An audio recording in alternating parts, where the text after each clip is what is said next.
Hello students. अगर आप BSc agriculture के सभी सब्जेक्ट्स के हिंदी व इंग्लिश में नोट्स लिखित में चाहते हैं तो इसके लिए आपको एक वेबसाइट पर जाना होगा। इसके लिए आपको गूगल में सर्च करना होगा प्लांट ब्रीडिंग 2010, जिसमें कोई भी स्पेस आपको नहीं रखना है। तो हम लोग सर्च करते हैं प्लांट ब्रीडिंग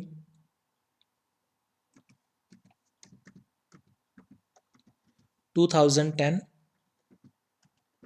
और उसके बाद आपको एंटर दबाना है।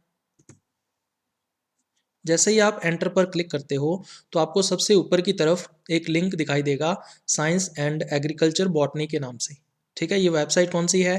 Plant breeding 2010.blogspot.com। तो इस लिंक को आपको ओपन करना है, तो हम लोग इस पर क्लिक करेंगे।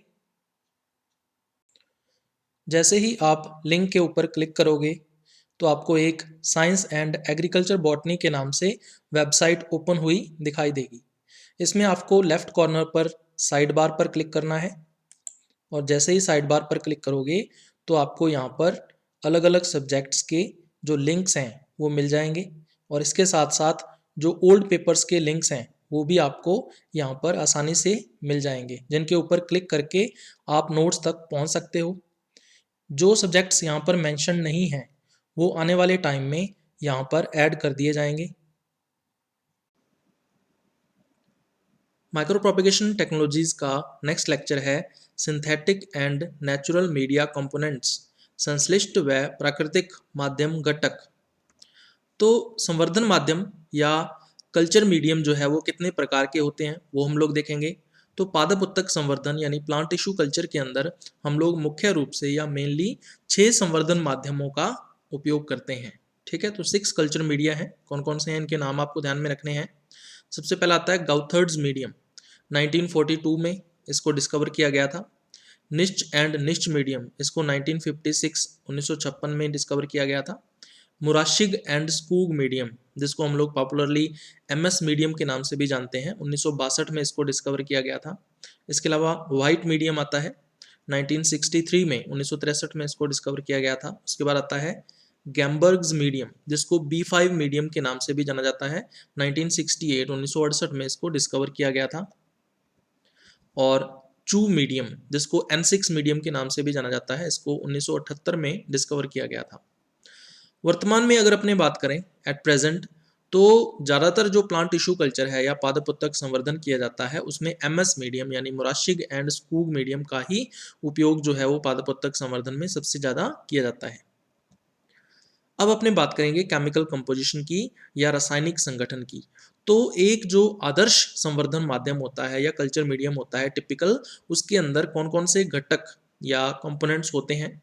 तो सबसे पहले इनके नाम देख लेते हैं, उनके बाद इनको डिटेल में देखेंगे। सबसे पहले आता है अकार्बनिक पोषक या इनऑर्गेनिक न्यूट्रिएंट्स। दूसरा है कार्बन व ऊर्जा स्रोत यानी कार्बन एंड एनर्जी सोर्स। तीसरा है विटामिन्स। चौथा है पादप वृद्धि नियामक, जिसको प्लांट ग्रोथ रेगुलेटर्स भी कहते हैं।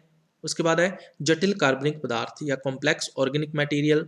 और उसके बाद है ठोसकारी कारक या सॉलिडिफाइंग एजेंट्स। और उसके बाद पीएच को स्थिर रखने वाले जो यौगिक या कंपाउंड्स हम लोग यूज करते हैं माध्यम के अंदर, वो आ जाएंगे। तो टोटल 7 पॉइंट्स हैं या बिंदु हैं जिनको हम लोग डिटेल में पढ़ेंगे। तो इनको एक एक करके हम लोग डिस्क्राइब करते हैं अभी।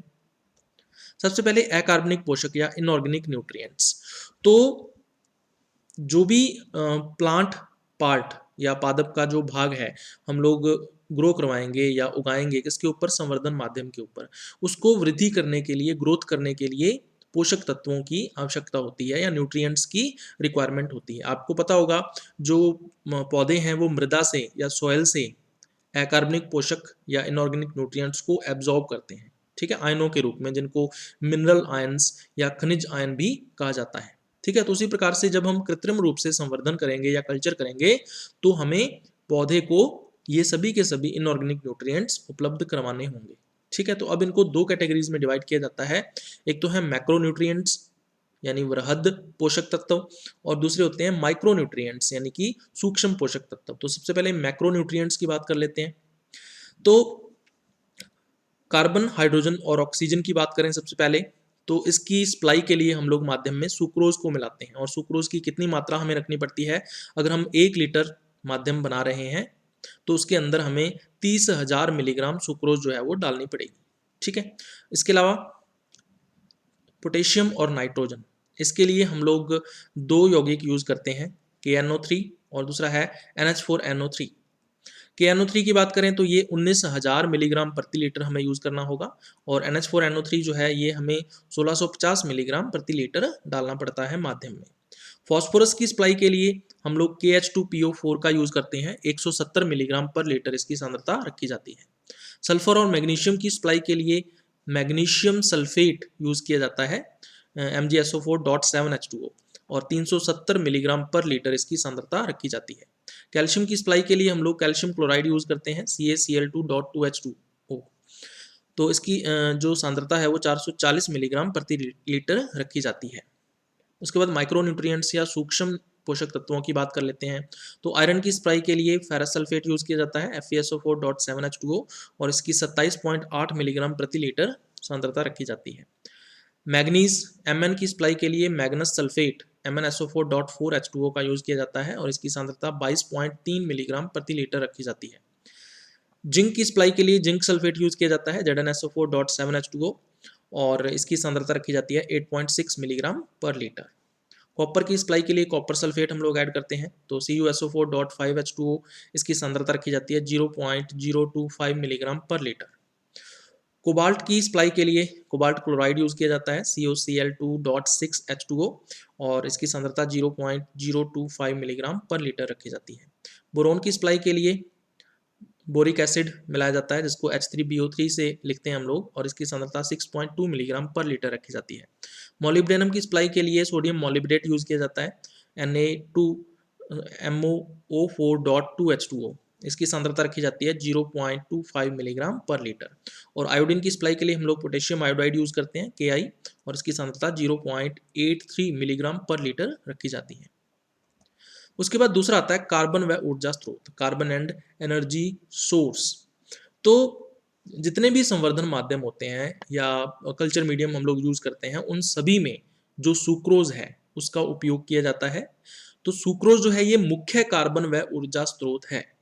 ठीक है, एक तो कार्बन इससे मिलती है, इसके अलावा ऊर्जा जो है वो भी इससे मिलती है। इसको फूड की तरह यूज किया जाता है, रेस्पिरेशन में इसको एज ए सबस्ट्रेट की तरह यूज किया जाता है, क्योंकि सुक्रोज का जब डिग्रेडेशन होता है तो ग्लूकोज एंड फ्रक्टोज बनेंगे, और ग्लूकोज जो है वो रेस्पिरेटरी सबस्ट्रेट है, तो ऊर्जा भी मिलेगी इससे, और इसको कार्बन सोर्स की तरह भी यूज किया जाएगा। पादप कोशिकाएं जो है या प्लांट सेल्स जो हैं वो और भी कई शुगर्स या शर्कराओं को कार्बन स्रोत के रूप में व ऊर्जा स्रोत के रूप में यूज कर सकती हैं। ठीक है, जैसे माल्टोज का उपयोग किया जा सकता है, या गैलेक्टोज का यूज कर सकती हैं, लैक्टोज जो है उसका भी यूज कर सकती हैं, और मैनोज जो है। तो ये 4 शर्कराएं या शुगर्स और हैं जिनका उपयोग पादप कोशिकाएं कार्बन व ऊर्जा स्रोत के रूप में कर सकती हैं। उसके बाद विटामिन की बात कर लेते हैं हम लोग। तो कैलस जो है वो सही तरीके से वृद्धि व विकास करना चाहिए, तभी उससे आगे जाकर जो होल प्लांट है या संपूर्ण पौधा जो है वो विकसित हो सकेगा। तो कैलस की सही तरीके से वृद्धि हो, ग्रोथ हो, ठीक है, एक्यूरेट वे में, और डेवलपमेंट हो, उसका विकास हो, इसके लिए ये जरूरी है कि विटामिन्स की सप्लाई दी जाए। तो विटामिन्स की आवश्यकता इसमें पड़ती है। तो संवर्धन माध्यम के अंदर या कल्चर मीडियम में हम लोग 4 टाइप के विटामिन्स जो हैं वो डालते हैं या ऐड करते हैं। तो इनके नाम आपको ध्यान में रखने हैं, आइनोसिटॉल, पायरिडॉक्सिन, थायमिन और निकोटिनिक एसिड। इन चारों में से जो थायमिन होता है वो अनिवार्य होता है, यानी कि इसेंशियल होता है। इसका मतलब थायमिन के बिना काम नहीं चल सकता, थायमिन तो हमें माध्यम के अंदर डालना ही पड़ेगा, थायमिन के बिना काम नहीं चल सकता।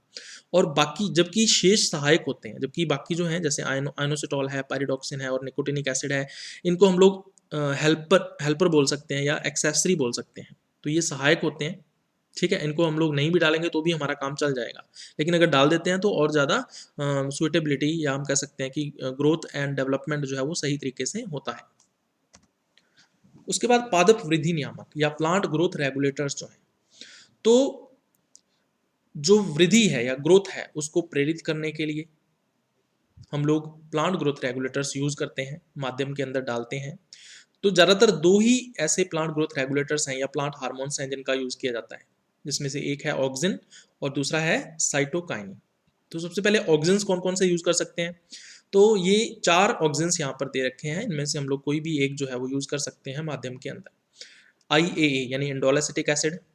IAA जो है ये नेचुरल या हम कह सकते हैं कि प्राकृतिक ऑक्सिजन है, जो कि हमें पादप उत्तकों के अंदर प्राकृतिक रूप से या नेचुरली देखने को मिलता है। जबकि बाकी के जो 3 हैं ये कैसे हैं, सिंथेटिक या संश्लिष्ट हैं, इसका मतलब इनको लैब के अंदर प्रिपेयर किया गया है या बनाया गया है। IBA दूसरा है indole butyric acid. NAA naphthalene acetic acid. और 2,4-D जिसकी फुल फॉर्म है 2,4-डाइक्लोरोफिनॉक्सी एसिटिक एसिड। उसके बाद पांचवा और है 2,4,5-T जिसको 2,4,5-ट्राइक्लोरोफिनॉक्सी एसिटिक एसिड के नाम से भी जाना जाता है। इसके अलावा पिक आता है जिसको पिक्लोरम भी कहते हैं पॉपुलरली। इसके अलावा PCPA आता है जिसकी फुल फॉर्म आपको ध्यान में रखनी है पैराक्लोरोफिनॉक्सी एसिटिक एसिड। तो ये तीनों की तीनों भी कैसे हैं, अभी सिंथेटिक हैं या संश्लिष्ट हैं, इनको भी लैब के अंदर बनाया जाता है। तो इनमें से भी किसी एक का उपयोग हम लोग कर सकते हैं माध्यम के अंदर। साइटोकाइनिन की बात कर लेते हैं, तो टोटल 5 साइटोकाइनिन हॉर्मोन्स हैं, ठीक है। इनमें से किसी भी एक का उपयोग जो है वो हम लोग कर सकते हैं। सबसे पहला है काइनेटिन, दूसरा है जियाटिन, उसके बाद 2IP, उसके बाद पांचवा है चौथा है BA और बाप भी बोलते हैं इसको, और पांचवा है एडेनिन। तो इन पांचों में से किसी भी एक साइटोकाइनिन का जो यूज है वो हम लोग माध्यम के अंदर कर सकते हैं। उसके बाद आता है जटिल कार्बनिक पदार्थ या कॉम्प्लेक्स ऑर्गेनिक मटेरियल्स। हम लोग माध्यम के अंदर सिंथेटिक न्यूट्रिएंट्स या संश्लिष्ट पोषक जो हैं वो मिलाते हैं, ठीक है, अलग अलग यौगिक मिलाते हैं। लेकिन कई बार क्या होता है वो पूरे नहीं होते हैं, या हम कह सकते हैं कि उनसे काम नहीं चलता है, ठीक है। उस कंडीशन में फिर हम लोग कॉम्प्लेक्स ऑर्गेनिक मटेरियल या जटिल कार्बनिक पदार्थों का उपयोग करते हैं, ठीक है। इसका मतलब ये हुआ कि इनका उपयोग हम लोग कभी कभी करते हैं, ठीक है, हर बार इनका उपयोग नहीं किया जाता, कभी कभी जो है वो इनका यूज किया जा सकता है। तो ये कौन कौन से हैं अभी, कोकोनट मिल्क फैक्टर, नारियल का जो नारियल के अंदर जो पानी होता है उसका, उसको कोकोनट मिल्क फैक्टर बोल देते हैं। उसके अंदर साइटोकाइनिन, हार्मोन्स, विटामिन वगैरह है ना, और भी बहुत न्यूट्रिएंट्स होते हैं।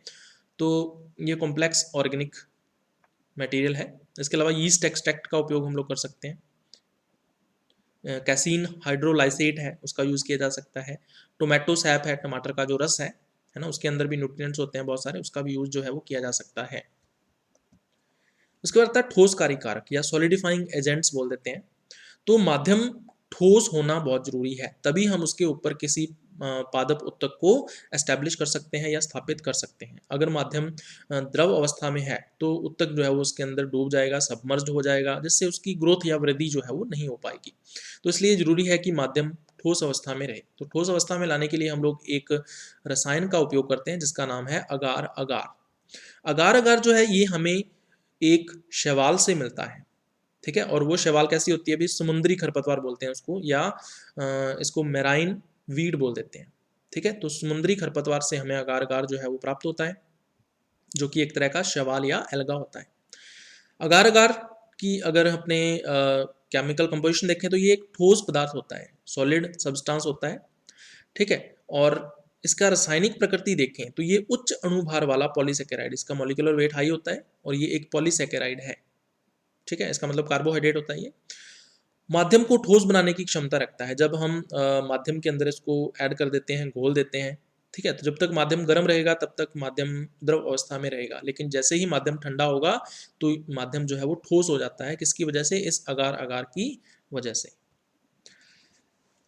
जब अगार अगार जल में घुलता है, जब वाटर के अंदर हम लोग इसको विलय करते हैं या घोलते हैं, तो उस टाइम पर ये जेल के रूप में परिवर्तित हो जाता है, तो जेल फॉर्म में आ जाता है और वाटर के जो मॉलिक्यूल्स हैं या जल के अणु जो होते हैं उनको बांध लेता है। इसके अलावा जो और तत्व होते हैं या एलिमेंट्स होते हैं माध्यम के अंदर, उनको भी अवशोषित कर लेता है या एब्जॉर्ब कर लेता है। तो ये क्षमता या कैपेबिलिटी जो है वो अगार अगार के अंदर पाई जाती है।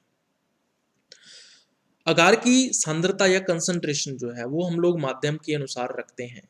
जितनी ज़्यादा या अधिक सांद्रता हम लोग अगार की रखेंगे, उतनी ही ज़्यादा या अधिक जल के अणु जो है वो बांधे जाएंगे या वाटर मॉलिक्यूल्स को बाइंड किया जाएगा, और उतना ही ज़्यादा माध्यम जो है वो ठोस अवस्था में परिवर्तित हो जाएगा, ठंडा होकर सॉलिडिफाई हो जाएगा। प्लांट टिश्यू कल्चर या पादप उत्तक संवर्धन के अंदर जो नॉर्मली या सामान्य रूप से यूज किया जाने वाला अगार अगार है उसका नाम है डिफकोबैक्टो अगार, ठीक है। और इसका कितनी सांद्रता यूज़ की जाती है, 0.6 से लेके 1%, ये वेट बाय वॉल्यूम जो है वो यूज़ किया जाता है या उपयोग किया जाता है। उसके बाद पीएच की बात कर लेते हैं लास्ट में। तो जो कल्चर मीडियम है या संवर्धन माध्यम है उसकी पीएच 5 से 6 के मध्य ही होनी चाहिए, तभी हमारा जो कल्चर है या संवर्धन है वो सही तरीके से हो सकता है, ठीक है। अगर पीएच 5 से 6 के बीच में नहीं है तो क्या क्या प्रभाव पड़ सकते हैं वो हम लोग देख लेते हैं। सबसे पहला है, अगर 6 से अधिक हो जाए, पीएच 6 से ऊपर चली जाए, तो माध्यम की जो कठोरता है या इसका कठोरपन है, हार्डनेस है, वो बढ़ जाती है या इंक्रीज हो जाती है, जिससे सही मात्रा में न्यूट्रिएंट्स जो है वो प्लांट टिश्यू को नहीं मिल पाते हैं। अगर 5 से कम हो जाती है पीएच, तो माध्यम जो है वो अधिक पतला रह जाता है, ठीक है, और सॉलिड होकर भी वो लिक्विड अवस्था में या द्रव अवस्था में रहेगा माध्यम, जिससे जो प्लांट टिश्यू है या पादप उत्तक है उसके अंदर सबमर्ज हो जाते हैं, डूब जाते हैं, जिससे सही मात्रा में न्यूट्रिशन और ऑक्सीजन की सप्लाई जो है वो नहीं हो पाती है प्लांट टिश्यूज को। इसके अलावा अगर पीएच 7 से अधिक हो जाए, ठीक है, 7 से अधिक मतलब बहुत ज़्यादा हो जाए, और 4.5 से कम हो जाए यानी बहुत कम हो जाए, तो क्या होगा, तो कर्तोत्तक की जो वृद्धि व विकास है वो रुक जाते हैं। जो एक्सप्लांट हमने स्टैब्लिश किया है माध्यम की सतह के ऊपर, उसकी ग्रोथ एंड जो डेवलपमेंट है वो स्टॉप हो जाते हैं या इनहिबिट हो जाते हैं, रुक जाते हैं, ठीक है। तो ये एक्सप्लांट या कर्तोत्तक के ऊपर भी पीएच का प्रभाव पड़ता है। इसलिए जो हम लोग सर्वोत्तम पीएच मान है, ठीक है, या बेस्ट पीएच वैल्यू जो है वो कितनी मानी जाती है, 6 मानी जाती है। तो 6 अगर वैल्यू है संवर्धन माध्यम की या कल्चर मीडियम की, तो वो संवर्धन के लिए बेस्ट मानी जाती है।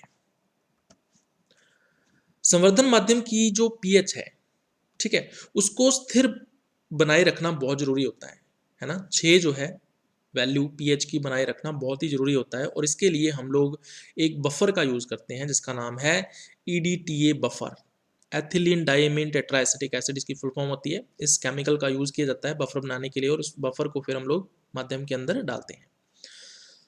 अब संवर्धन माध्यम या कल्चर मीडियम जो है इसका स्टेरिलाइजेशन करना बहुत जरूरी होता है, निर्जमीकरण करना बहुत जरूरी होता है, क्योंकि इसके अंदर बहुत सारे माइक्रोब्स या सूक्ष्म जीव हो सकते हैं या उनके बीजाणु स्पोर्स वगैरह हो सकते हैं जो संदूषित कर सकते हैं माध्यम को, जिससे हमारा कल्चर या संवर्धन खराब हो सकता है। तो ऐसा ना हो, इसके लिए जरूरी है कि संवर्धन माध्यम या कल्चर मीडियम का हम लोग निर्जमीकरण या स्टेरिलाइजेशन करें। तो इसके लिए एक उपकरण का यूज किया जाता है जिसका नाम है ऑटोक्लेव। तो ऑटोक्लेव एक तरह का प्रेशर कुकर ही होता है। हम लोग घरों के अंदर जो प्रेशर कुकर यूज करते हैं, बिल्कुल उसी प्रिंसिपल पर या सिद्धांत पर ऑटोक्लेव काम करता है। अब ऑटोक्लेव के अंदर हम लोग तापमान और दाब को नियंत्रित कर सकते हैं, ठीक है। बस यही अंतर होता है प्रेशर कुकर और ऑटोक्लेव के अंदर। अब ऑटोक्लेव में हमें तापमान कितना रखना है भाई, 121 डिग्री सेंटीग्रेड रखना है टेम्परेचर या तापमान, और दाब हमें 15 PSI दाब जो है वो बना के रखनी है, और कितने समय तक निर्जमीकरण या स्टेरिलाइजेशन करना है, 20 मिनट तक, ठीक है। तो इस 20 मिनट में जो माध्यम है उसका स्टेरिलाइजेशन हो जाता है। अब हमने ऑटोक्लेवन कर लिया माध्यम का, तो इस ऑटोक्लेवित माध्यम में हम लोग क्या करते हैं, फिल्टरित रोगाणु रहित पादप वृद्धि नियामकों को 50 से 60 डिग्री तापमान पर मिलाते हैं। यानी जब ऑटोक्लेवित माध्यम का तापमान 50 से 60 डिग्री तक आ जाता है, तब इसमें प्लांट ग्रोथ रेगुलेटर्स यानी पादप वृद्धि नियामकों को मिलाया जाता है। लेकिन ये पादप वृद्धि नियामक कैसे होने चाहिए, रोगाणु रहित होने चाहिए, यानी पैथोजन फ्री होने चाहिए या स्टेरलाइज्ड होने चाहिए। तो इनका स्टेरलाइजेशन कैसे किया जाता है, फिल्टर यानी फिल्टर पेपर से इनको पास करके ही इनका स्टेरलाइजेशन किया जाता है, क्योंकि पादप वृद्धि नियामक जो है वो हाई टेम्परेचर पर सर्वाइव नहीं कर सकते, जीवित नहीं रह सकते, या हम कह सकते हैं कि हाई टेम्परेचर पर ये डिस्ट्रॉय हो जाते हैं या नष्ट हो जाते हैं। इसलिए इनको इनके स्टेरलाइजेशन या निर्जमीकरण के लिए हम लोग फिल्टरन करते हैं, ठीक है। तो फिल्टरिंग के द्वारा इनका स्टेरिलाइजेशन किया जाता है, और फिर इनको 50 से 60 डिग्री तापमान पर ऑटोक्लेवित माध्यम के अंदर इनको ऐड कर दिया जाता है या मिला दिया जाता है। इस प्रकार जो माध्यम है या कल्चर मीडियम है वो बनकर तैयार हो जाता है, और फिर इसका हम लोग स्टोरेशन करते हैं या स्टोरेज करते हैं, भंडारण करते हैं इसका। और भंडारण कितने तापमान पर करना है, 4 से 10 डिग्री सेंटीग्रेड टेम्परेचर या तापमान पर इसको हम लोग स्टोर कर लेते हैं। और इसका यूज़ कब करना है भाई, जो भंडारित माध्यम है या स्टोरेज जो मीडियम है, इसको 4 से 5 दिन के बाद उपयोग कर सकते हैं। 4 to 5 डेज के आफ्टर जो है वो हम लोग इसका उपयोग जो है वो कर सकते हैं संवर्धन या कल्चर के लिए। तो ये था अभी अपना आज का लेक्चर।